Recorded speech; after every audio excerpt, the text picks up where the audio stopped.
The former Dorothea Dix Hospital property in the heart of Raleigh is on a path to becoming a major park. Our next guest will tell us where things stand with plans for the park. Kate Pearce is senior planner for Dorothea Dix Park with the City of Raleigh. Thanks for joining us. Happy to be here. Thanks for having me. Before we get into the park plans, first of all, for people who are unfamiliar with the Dorothea Dix property, what are we talking about? How big? Where is it? Yeah. So the Dorothea Dix property is 307.9 acres located in the heart of downtown Raleigh, so right near where Western Boulevard, South Saunders, Centennial Boulevard all come together.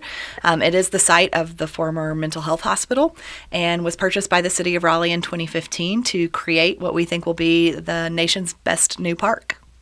The hospital has been closed for a while. There are still some operating functions there, state agencies and such? So in the purchase agreement with the state of North Carolina, the city executed a lease with the Department of Health and Human Services, and they have about 7.5 years left on their lease. So they will be in those structures up until about 2025. So around 2,000 employees still go to work there every day. So what we just ask is that if you're going to enjoy the park, be really respectful of the business that's going on there. All right, so tell us where things stand with this park right now. A lot of people have been hearing about this for a number of years. Yes. Where are the plans? Right. So last August, we kicked off the master plan. And that basically, what that means is we're trying to develop a vision for the future of the park, what the park will become, what to do with all of those buildings on the campus, how will people get there, how will it get paid, how will we pay for it. So all of those elements will roll into a master plan document that is currently being led by a firm out of Brooklyn called Michael Van Valkenburg Associates. We are about to go into our third public meeting, which will be June 13th on the campus. So lots of opportunities for public feedback, really developing into what we hope will become this really interesting idea for the future of Dix Park. And then more importantly, the roadmap on how to accomplish those ideas. So this is still in the planning stage, Yes. but is there any sense at this point about the types of things that will be part of this park, or is that still in flux? Well, it's really interesting. So one of the kind of conceptual ideas we're working on right now is that there's going to be places just to relax. There are these beautiful oak trees out there today. People that just want to get away from hustle and bustle will have a place to go and enjoy the campus as it was, just this beautiful natural space in the city. And then we know that people want to do stuff at parks. So every week I probably get 25 to 30 emails with lots of ideas, from Gaelic football to ultimate frisbee to how are we going to play in the water? What is the water going to be like? Because we all know it gets hot in North Carolina in the summers. So there are certain ideas that are starting to come into focus, but still so much opportunity for community feedback to help shape what else is going to be in the park of the future. That is the voice of Kate Pearce. She is senior planner for Dorothea Dix Park with the City of Raleigh. People who are familiar with this property have already been using it for park-like activities in the past. Is the sense that much of that is going to remain as it is, or is it really going to look a lot different when all is said and done than it does today? So the Michael Van Valkenburg's team, one of the things that they love about the park is that it already has great bones. So we have this beautiful field where everyone flies their model airplanes already. It's become a favorite of dog walkers. I think what we will do is enhance those spaces, not necessarily change those significantly. But then on the other side, you have a campus that has 85 buildings totaling 1.2 million square feet of built space.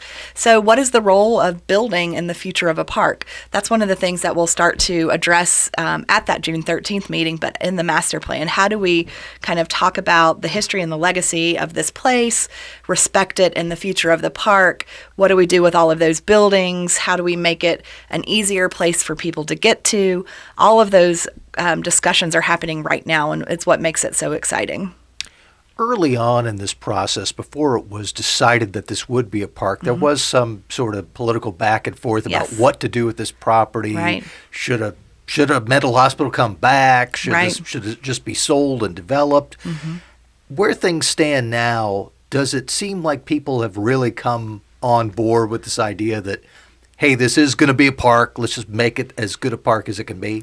Yeah, I think for the majority of folks, people are really excited about this opportunity. I was at a meeting a couple of weeks ago, and a man who runs the Trust for Public Land, Adrian Benepe, said that the work you're doing in Raleigh is the most exciting and important urban park project in America right now.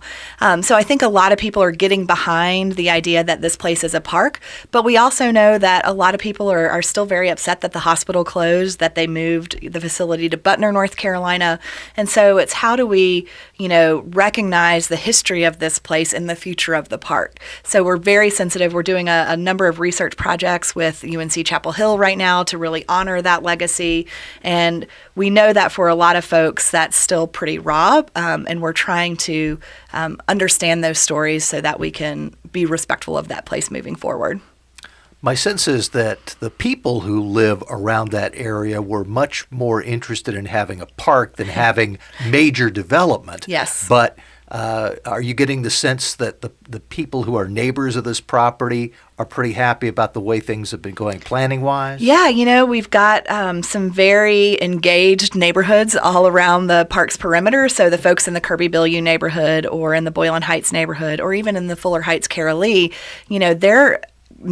their neighbor is going to be this amazing public open space. And so I think for a lot of folks, it's really exciting to see what's happening there. And then also, there's some, for Boylan Heights community to get across Western Boulevards, there's some things we need to do to make that safer. For folks in the Fuller Heights Carolee neighborhood to get into the park right now, there's double barbed wire fences. So how can we make that more inviting? But yeah, I think for the most part, what we've heard from the neighborhoods is very supportive, very excited, and just they're ready to see things happen. You mentioned the meeting coming up June 13th, Yes. and just in general, this master planning process. If people want to learn more or become involved, what's the best way for them to do that? So a couple of things. One is we have a new website. It's dixpark.org, and you can go online, see where we are in the planning process. We post all of our meeting minutes there so you can get up to speed really quickly. Our real goal is that this becomes a park for everyone. And so we're trying to be extremely transparent and open and welcoming so that anyone who wants to be involved in the planning process has that opportunity. So dixpark.org is a great place to start. We're also doing a lot of fun events. So this past weekend was an opening weekend for a large neon art installation that we had about 3,000 people at the park Saturday night, sitting under the stars, looking at this interactive art exhibit, just enjoying being out in Raleigh's newest public space. And then for the master plan, we have a series of large format public meetings and lots of smaller meetings. So maybe you don't want to come to a meeting with 600 other folks. We're going out to the community. So if you have a community group that you're interested in that would like to hear what's going on or get involved, just contact us through that dixpark.org website, and we'd be happy to bring the meeting to your community.